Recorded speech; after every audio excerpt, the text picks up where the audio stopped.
Rihanna gave birth to a little girl and it was announced today.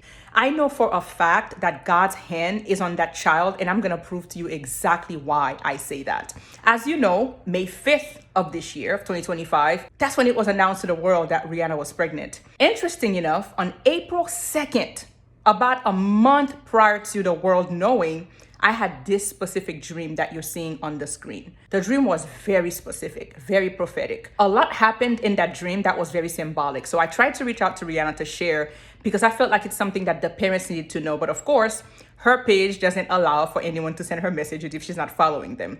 So I didn't send the message. Fast forward to a month later, on May 5th, that's when the news came out and I was shocked. I have prophetic dreams all the time, but I was shocked. This time around, something came to my spirit to reach out to ASAP instead. And that's exactly what I did. I reached out to him. I sent him a snippet of the dream. And then the sensitive part of the dream that was very specific, very prophetic, I sent it out through voice memo. I took time to explain to him exactly what I saw, exactly what God was showing me, exactly what I did. You know, I saw the little baby. I was skeptical to hold her. I know how private they are, but they were very open to wanting me to hold the child. I was holding the child, and then I took the baby to my living room and I prayed over the child after I saw something very specific in the dream. God will not reveal anything to you just for fun.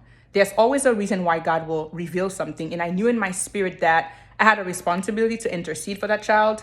Again, the word says, before you were formed in your mother's womb, I knew you. And I really believe that God was allowing me to meet that child, to pray over the child in the realm of the spirit before the world was even aware that she was carrying, so that she could be prayed over and protected. And I've been doing that. I reached out to ASAP. I told him the sex of the baby. I shared with him very specifically, as you could see on the screen, about the baby, about the child, and again, all the details, because I felt that responsibility that the parents needed to know what God was showing me one way or another. Did they see the message? I have no idea. But Rihanna, ASAP, if you're seeing this video, just know that God loves your daughter. He has his hands on her. He has plans for her. And I know there might be a lot of spiritual opposition against her, but I am going to be dedicating time to pray for her, that whatever God's will for her life will come to pass. In whatever way that she's meant to shift culture, that she will shift culture. In whatever way that she's meant to put a dent in the kingdom of God, that she's going to do that. In whatever way she's meant to be an example to women, to the world, to the culture, that she will be exactly that. In whatever way that the presence of God wants to use her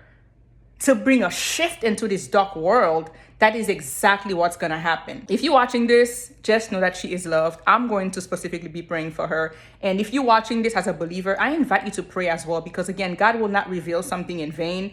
Whatever his plan is, he plans to execute it, but sometimes it requires our prayers, it requires our fasting, it requires us to intercede. When he reveals some things to you, if you're a prophetic seer like I am, and he reveals some things to you, please take it to prayer. Make sure you're interceding. And if he's leading you to share, make sure you're sharing it with the person. Whatever it is that he's calling you to do, just do it, because you just never know in what ways that he'll be using our prayers to bring his will to pass. Love you all. God bless. And once again, congratulations, Rihanna and ASAP, if you're seeing this video. God bless.